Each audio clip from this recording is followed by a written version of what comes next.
In 2014, in search of a lifestyle that was closer to nature, we left our busy life in the southeast of England and moved to a remote part of Scotland. Here, our lives could be more in harmony with the flow of the seasons. This is our story. Good morning. Just on my way to Strontian and the Ariundle Woods, the National Nature Reserve there. I've just stopped at the local shop in Salon, the jetty stores, to get a bite to eat, and I'll be on my way. I'll tell you more about it as the journey goes.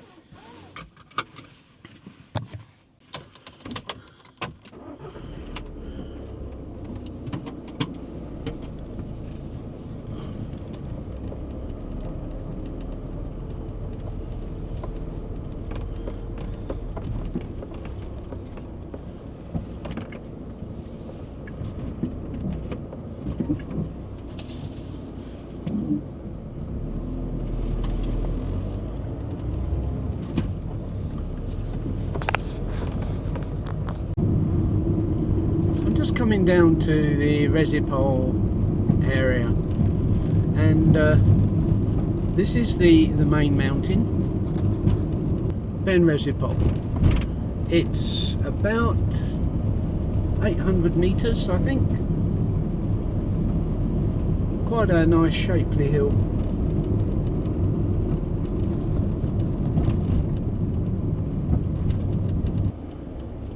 So we're now coming into Strontian. Falcia Strontian is the Gaelic. Falcia means welcome, and Strontian has the unusual translation of the Knoll of the Fairies. Now, my Gaelic pronunciation isn't brilliant, but it's pretty approximate to that. The village was established in, I believe, 1724, after lead was discovered up the valley by the river, and whether that name Strontian dates from before that or whether it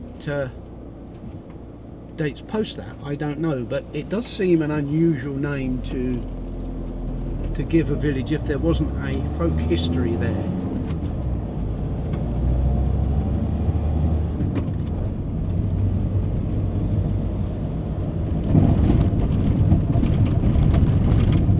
So I suspect that area was named by the old Gaelic speaking Scots that lived here before 1724. There were collections of houses in the area and small settlements before the advent of Strontian. The ones that come to mind particularly are the ones at Ardery. There's a small collection of 4 or 5 houses there, and Anahite, where we're going to drive through that area shortly. But you find ruined houses and deserted crofts all over this area up in the hills. So there was quite a big population, relatively. Fields are full of meadowsweet.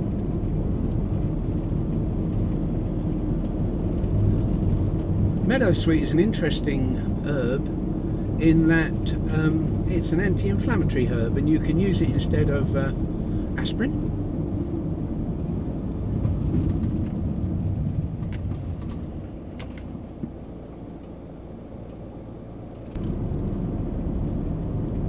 I think it's the salicylic acid that is in the actual plant that is for the pain relief.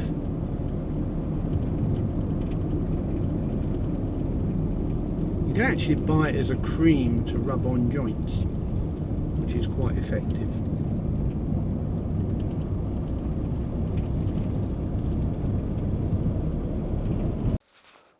We're now at the Ariundle Nature Reserve. It's quite a special place. It's a large area of acid oak woodlands, and the acid oak woodlands are quite unique. They are part of a temperate rainforest that is on scattered up the west coast of Scotland, and also I believe there's some in Wales. Whilst we do have conifers on the other side of the hill, there's a lot of natural woodland here.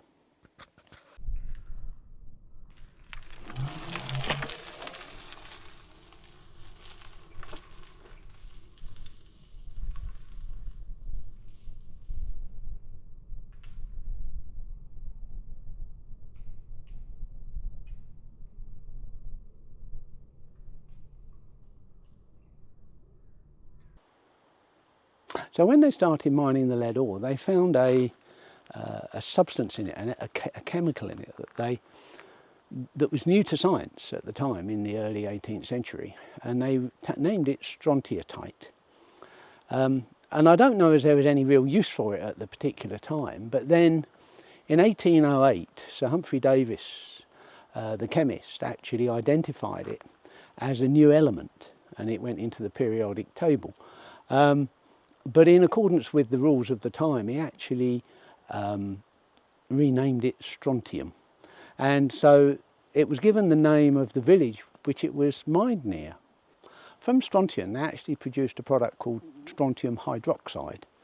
And I was rather surprised to find that it was actually used up until the early 19th century as a way of extracting the sugar from sugar beet. So this is the MiRider 20 GB3. That's the actual title of it.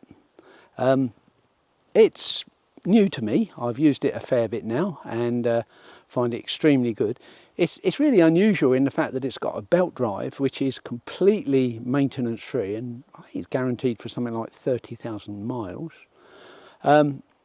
It's got an electric motor in the rear wheel which has got 5 levers of power assist, and the beauty of it is it folds. And one of the nice things about it folding is that I can easily pop it in my car. It weighs about 20 kilo. So it's not an inconsiderable weight, but it's not a huge weight, whereas a lot of the folding bikes are much heavier than that. It's got disc brakes and they're hydraulic. It's got a front light that is included in it, and fenders or mudguards. So I've used it now on much rougher tracks than here. I haven't really got any complaints about it. It actually goes uphill extremely well. I haven't found a hill that I can't get up yet. The thing that stops me is the looseness of the surface, because I ride it exclusively on these rough tracks, and when they get loose, I do lose traction, so I have to push it. And that's my only complaint about it. The only complaint is you've got a lever here, and this is a boost lever that you use when you start off, and you use this as a walk assist.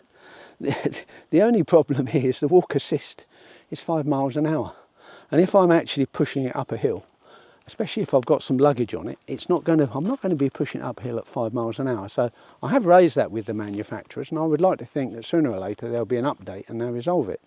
It needs to be 1.5 miles an hour to be practical for pushing. But apart from that, it's an excellent bike. On the road, I've done 30 miles an hour without too much trouble, although it's limited. The bike itself is limited to 15 because it's a legal limit. But going downhill with a bit of pedal assist, and it flies along. So yeah, a nice little bike. As I say, I use it to help me get into the hills more. So it's a bit, yeah, it's been very good, and I would recommend it for that type of use, or just general pottering around. It's absolutely quiet, which is also one of the really nice things. When you're on the road, the only sound is the sound of these knobbly tyres that I have on it.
I'm just leaving the other end of the National Nature Reserve, and once I get through this deer gate, I'm then on to what will be estate land, to which I have a perfect right to go. And then it's on, and we'll be out of the woodland onto open moorland soon, and that's when I'll leave my bike. So the path has deteriorated hugely, as you can see, just big boulders and ravines in the path. So I've left my bike a couple of hundred yards behind me, which I was going to do sooner or later anyway, and I'm now just walking through the end of the actual woodland, and then I come into open country, and I should be able to see the spoil heaps of the lead mines.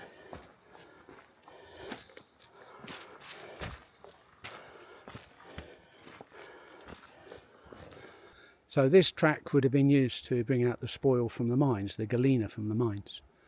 And where I am now, it's actually really well engineered. In fact, just looking down here, you can see there's quite a build-up of stonework along this section to form a raised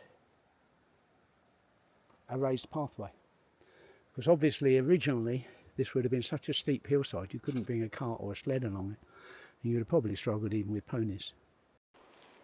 And there is this old holly clinging to life on the hillside. It's very ancient. I wonder what stories and how many people have passed by that.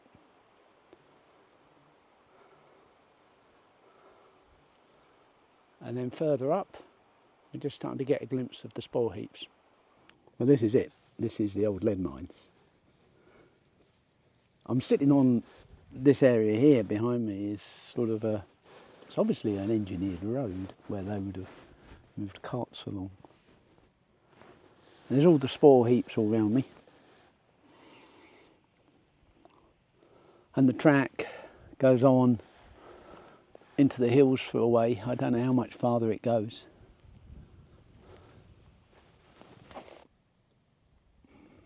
Just to think, up until just under 200 years ago, there were up to 500 people working here. Leaving these mounds of rock and these spore heaps. I haven't noticed any tunnels, but they would have obviously tunnelled in and followed the seams of galena, the lead ore.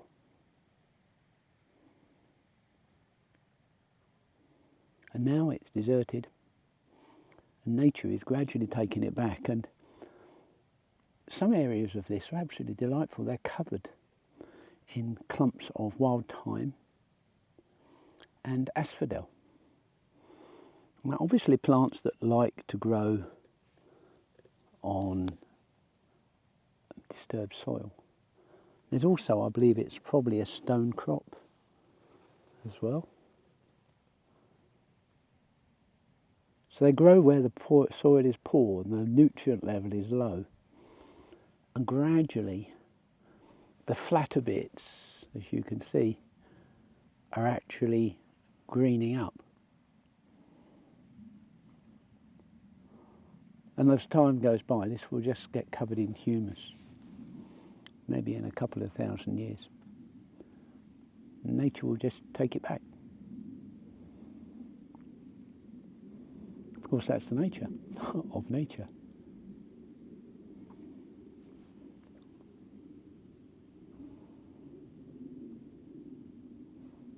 When you sit here, it's so quiet, you can almost hear the shouts and the ring of the pickaxes and the scrape of the shovels and the creaks of the wagons. Smell the ponies that would have been used.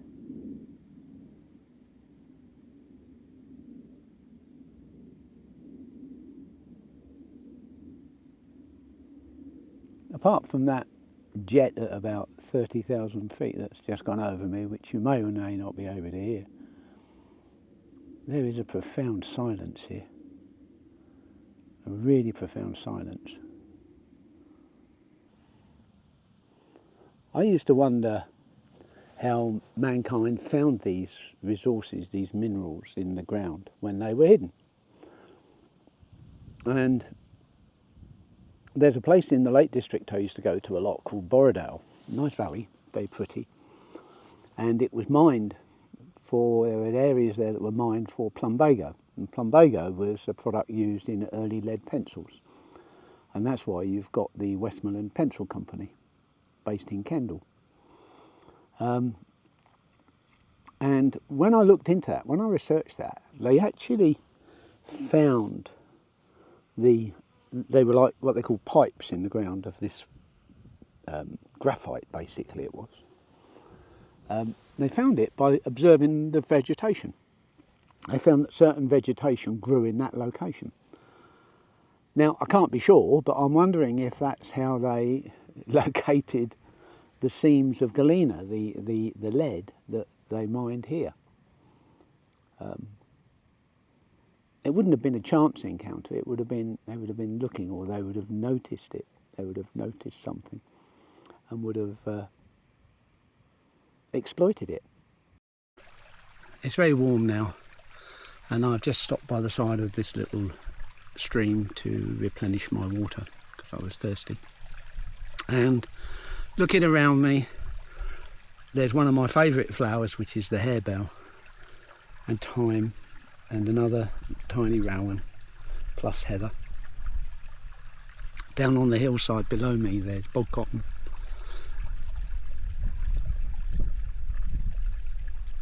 It's just a wonderful world. So this seems an appropriate place to actually end this video. So thank you for coming on this journey with me. I hope you enjoyed it, and if you'd like to see more of me, just click like and subscribe, and you can catch up with some of my videos up here. This is a popular one, and maybe I'll see you next time. In the meantime, thank you for watching. Bye bye.